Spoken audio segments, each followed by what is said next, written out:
నమస్తే విలియమ్స్ అన్న.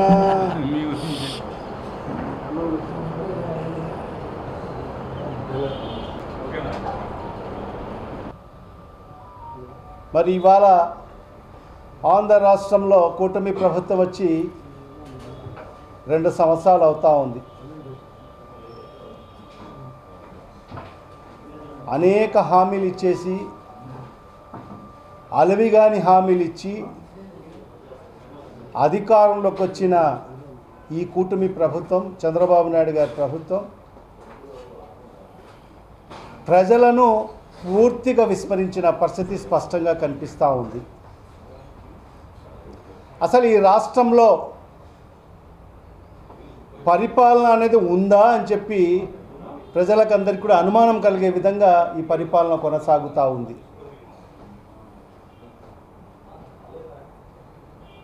మరి ఇవాళ ఈ ప్రభుత్వం యొక్క పెద్దలు మరి ఈ రాష్ట్రంలో జరుగుతున్న పరిస్థితులు వాళ్ళ వరకు చేరు అవుతున్నాయా లేదా అని చెప్పి కూడా అనుమానం కలిగే పరిస్థితి ఉంది. మరి ఇవాళ ఈ రాష్ట్ర పరిస్థితి చూస్తూ ఉంటే ఎన్నికల ముందు చంద్రబాబు నాయుడు గారు ఏం చెప్పారు? ఈ రాష్ట్ర ప్రజలకందరికీ కూడా నమ్మించి, నేను ముఖ్యమంత్రి అయితే మా కూటమి ప్రభుత్వ అధికారంలోకి వస్తే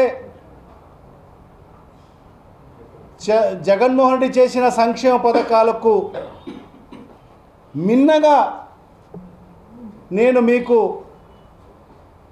సహాయం చేస్తాను, సంక్షేమ పథకాలు అందిస్తాను, ఆయన అందిస్తున్న సంక్షేమ పథకాలు అందిస్తూ ఇంకా మెరుగైన సంక్షేమ పథకాలు అందిస్తాను, సంపద సృష్టించి మరి ఆ సంపద సృష్టిలో మీ అందరికి కూడా పంచిపెట్టే కార్యక్రమాన్ని చేస్తానని చెప్పి ఆ రోజు ప్రజలకు అందరికీ నమ్మబలికి ప్రజలతో ఓట్లు వేయించుకొని మరి ఈరోజు అధికారంలోకి వచ్చిన ఈ కూటమి ప్రభుత్వం, చంద్రబాబు నాయుడు గారు, ఈ రాష్ట్ర ముఖ్యమంత్రి గారు యావత్ ప్రజలందరినీ కూడా రోడ్లపైకి తీసుకొచ్చి బార్లుగా నిలబెట్టే పరిస్థితి ఈరోజు చూస్తున్నాం. మీ యొక్క పత్రిక ఆంధ్రజ్యోతి, మీ పత్రికే ఈ ప్రభుత్వానికి వెనకేసుకొస్తున్న పత్రిక. చంద్రబాబు నాయుడు మీద ఈగ వాలనీయదు ఈ పత్రిక. మరి అలాంటి పత్రికలు కూడా చూడండి, కొరత తీవ్రం అని చెప్పి ఏ రకంగా ప్రజలు బార్లుగా నిలబడిన ఫోటోలు కూడా మరి ఈ ప్రభుత్వానికి కాపాడుతున్న పత్రికల్లో కూడా వచ్చిన పరిస్థితి. మరి అదేవిధంగా ఇంకొక పత్రిక ఈనాడు, ఈ పత్రిక కూడా ఈ ప్రభుత్వం మీద ఈగ వాలనీయదు. మరి ఆ పత్రిక కూడా స్పష్టంగా ఇంధన కొరత, అంతటా కలత. మరి ప్రతి పెట్రోల్ పంప్లో కూడా నో స్టాక్ బోర్డులు, మరి అరకొరగా ఉన్న చోట్ల వందల వెహికల్స్ బార్లుగా నిలబడిన పరిస్థితి మరి ఈరోజు మనం చూస్తున్నాం. మరి ఇవన్నీ కూడా చూస్తూ ఉంటే ఈ రాష్ట్రంలో పెట్రోల్ డీజిల్ కొరత స్పష్టంగా కనిపిస్తూ ఉంది.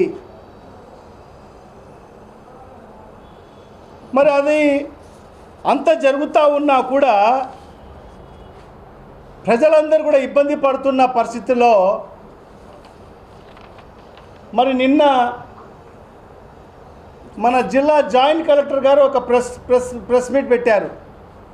మరి ఆ ప్రెస్ మీట్లో ఏం చెప్తున్నారు? పెట్రోల్ డీజిల్ కొరత లేదు అని చెప్పి స్పష్టంగా ప్రెస్ మీట్ పెట్టి జాయింట్ కలెక్టర్ గారు మరి ఈ రకమైన ప్రకటనలు ఇవ్వడం జరుగుతుంది. అంటే జిల్లా యంత్రాంగానికి కూడా మరి ఈ ఇంధన కొరత విషయంలో అవగాహన లేదా, లేక అవగాహన ఉన్నా కూడా ఈ ప్రభుత్వాన్ని కాపాడేదాని కోసము మరి ఈ అధికారులు పనిచేస్తున్నారా అని చెప్పి ఈ రాష్ట్ర ప్రజలకు అనుమానం కలిగే పరిస్థితి ఉంది. ఎందువల్ల ఈ కొరత మన రాష్ట్రంలోనే వచ్చింది? ఇంధన కొరత ఇతర రాష్ట్రాల్లో, తమిళనాడులో కానీ, తెలంగాణలో కానీ, కర్ణాటకలో కానీ మరి ఎందువల్ల అక్కడ ఈ ఇంధన కొరత రాలేదు అంటే దీని అర్థం ఏమంటే అసలు ఈ రాష్ట్రంలో ప్రభుత్వం ఉందా? ఈ ప్రభుత్వం అడ్మినిస్ట్రేషన్ ఆ రకంగా ఉందని చెప్పి గమనించాల్సిన అవసరం ఉంది. ఇంత పెద్ద ఎత్తున ప్రజలు ఇబ్బంది పడుతూ ఉంటే ఇంధనం అంటే ప్రతి దానికి దాంతో ముడిపడి ఉంటుంది. నిత్యావసర వస్తువులు మనకు ప్రజలకు అందుబాటులోకి రావాలంటే ఇంధనం కావాలి.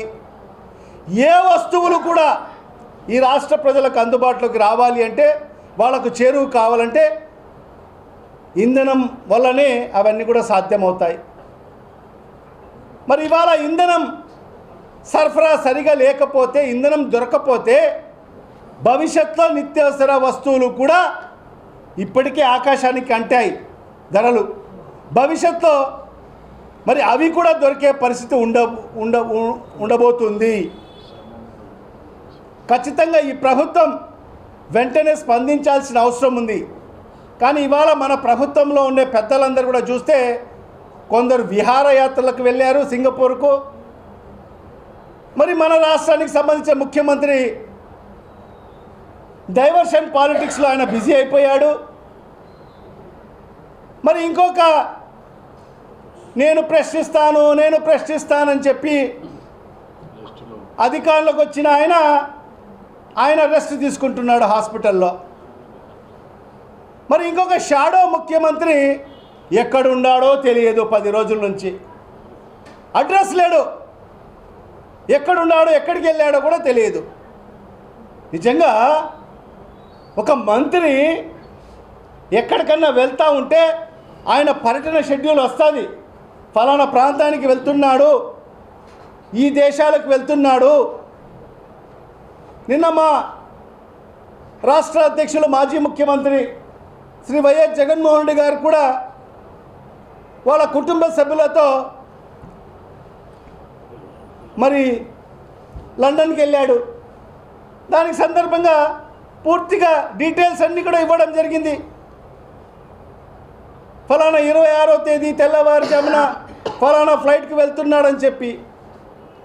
మరి మన రాష్ట్ర పరిస్థితి, మన రాష్ట్రంలో ఉండే ప్రభుత్వంలో ఉండే పెద్దల పరిస్థితి ఏంటంటే వాళ్ళు ఎక్కడికి వెళ్తారో గోప్యంగా ఉంచుతారు. కొందరు మంత్రులు సింగపూర్కు విహారయాత్రకు వెళ్ళారు. ఈ రాష్ట్రంలో ఇంత ఇబ్బందికరమైన పరిస్థితులు ఉంటే మరి ఈరోజు ఎండలు విపరీతంగా 44-45 డిగ్రీల సెల్సియస్ అలాంటి మండు టెండలలో ఈరోజు ఈ ప్రభుత్వం చేస్తుంది ఏంటంటే ప్రతి ఒక్కరిని క్యూలో నిలబెట్టిన పరిస్థితి చూస్తున్నాం. మరి ఆ రకంగా 5 సంవత్సరాలకు గాను 3,36,000 కోట్ల అప్పు చేస్తే మరి ఈ పెద్ద మనిషి సంపద సృష్టిస్తా అని చెప్పి ప్రజలు నమ్మబలికి అధికారంలోకి వచ్చి అప్పులు సృష్టిస్తూ మరి కేవలం 23 మాసాలలోనే 3,66,000 కోట్ల రూపాయలు అప్పు చేశాడు. దేశంలోనే నెంబర్ 1 స్థానంలో నిలబడ్డాడు అప్పులు చేయడంలో. అభివృద్ధిలో శూన్యం, సంక్షేమం శూన్యం, అప్పులు మాత్రం దేశంలోని నెంబర్ 1 స్థానంలో మరి ఈరోజు ఆంధ్రప్రదేశ్ని నిలబెట్టిన ఘనుడు మరి ఈరోజు ఈ రాష్ట్ర ముఖ్యమంత్రి నారా చంద్రబాబు నాయుడు అని చెప్పి మరి ఇవాళ నేను ఒకటే ఈ కూటమి ప్రభుత్వ పెద్దలు చంద్రబాబు నాయుడు కానీ, లోకేష్ కానీ, పవన్ కళ్యాణ్ ప్రశ్నిస్తా అని చెప్పిన నాయకుడు ఎక్కడ ఉన్నాడో తెలియదు. ప్రజలు ఇబ్బంది పడతా ఉన్నా కూడా ఆయన ఏనాడు ప్రశ్నించాడు. ఆయనకెందుకంటే ఆయనకు సీఎం ప్రోటోకాల్ ఇచ్చేసి, ఆయనకు స్పెషల్ హెలికాప్టర్లు ఇచ్చేసి, స్పెషల్ ఫ్లైట్లు ఇచ్చేసి, ఆయనకు ముఖ్యమంత్రి కాన్వాయ్ ఇచ్చేస్తే సాల్లే అని చెప్పి, ఇదే నా ప్రపంచం అని చెప్పి ఆయన తిరుక్కుంటూ ఉన్నాడు గాలిలో చక్కర్లు కొడుకుంటూ. ప్రజల సమస్యలన్నీ కూడా గాలికి వదిలేశాడు. ఇప్పటికైనా కళ్ళు తెరిచి ఖచ్చితంగా ఇప్పుడు ఏదైతే ఇంధన కొరత వచ్చిందో దాన్ని అరికట్టండి. ప్రజలు చాలా ఇబ్బంది పడుతున్నారు. దీని ప్రభావం అన్ని వస్తువులపైన పడబోతుంది. రాబో రోజుల్లో నిత్యావసర వస్తువులపైన పడే పరిస్థితి ఉంటుంది. రైతులకు సంబంధించిన ఎరువులపైన పడే పరిస్థితి ఉంటుంది. అన్ని రకాల వస్తువులపైన ఈ ఇంధన ప్రభావం పడబోతుంది. తస్మాత్ జాగ్రత్త అని చెప్పి ఈ సందర్భంగా ఈ ప్రభుత్వాన్ని హెచ్చరిస్తూ, ఎందుకంటే వైఎస్ఆర్ కాంగ్రెస్ పార్టీ ఎప్పుడు ప్రజల పక్షాన ఉండి పోరాటం చేయడమే. ఎందుకంటే మా నాయకుడు నేర్పించింది అదే.